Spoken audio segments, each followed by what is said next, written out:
Congratulations on finishing your first lesson. My name is Alice, and our next lesson is going to dig into who is engaged in similar work to the issue that you want to affect change around.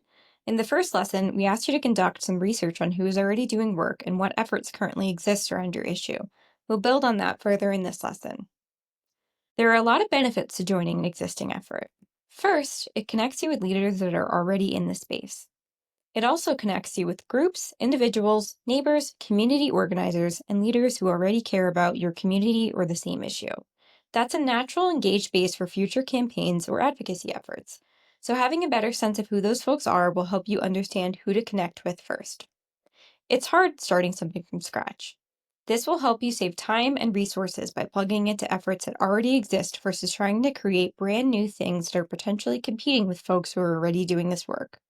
It then allows you to strengthen those relationships and helps you to build a reliable reputation in the community, particularly with people who are leaders in your community or issue area.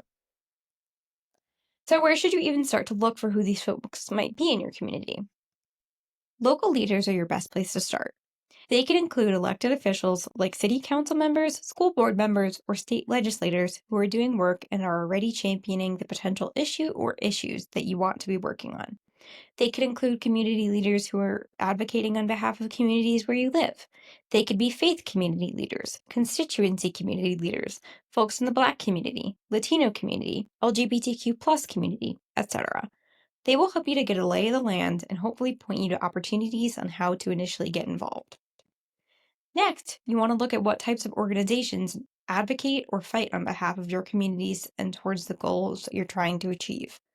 Volunteering with these organizations, or at the very least signing up for their email lists, will give you the additional opportunity to use your skills and plug in. Additionally, you can look online: Facebook, Instagram, Slack channels, Reddit threads, and more. There are groups of folks in your community who are likely gathering online to discuss your issue, and the internet makes it easier to find them. Finally, are there other ways that communities are meeting with each other? Look for them at events like local farmers markets, community support organizations, local fundraisers, rallies, and even cultural events. These events bring many engaged members of your community together. Then, once you have found out who those local leaders, organizations, or digital communities that are working on your issue on behalf of impacted communities are, think about how you can engage with them.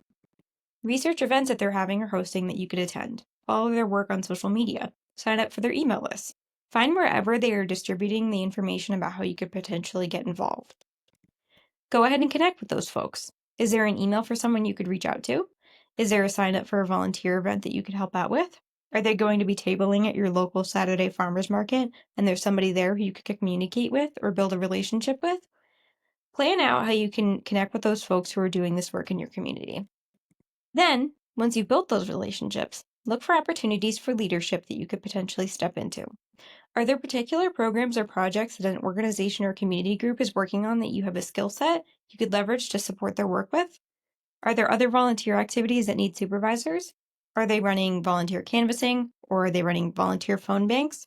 First and foremost, start by volunteering and doing any canvassing or phone banks, but keep an eye out for places where you could then step into leading some of those efforts on behalf of the organization. This gives you the ability and the opportunity to grow your organizing capacity, skill set, and expertise for when you do start to lead your own actions or your own efforts. Now we'll do a quick activity. We'll start with finding leaders, organizations, and communities. Then we'll check for opportunities to volunteer.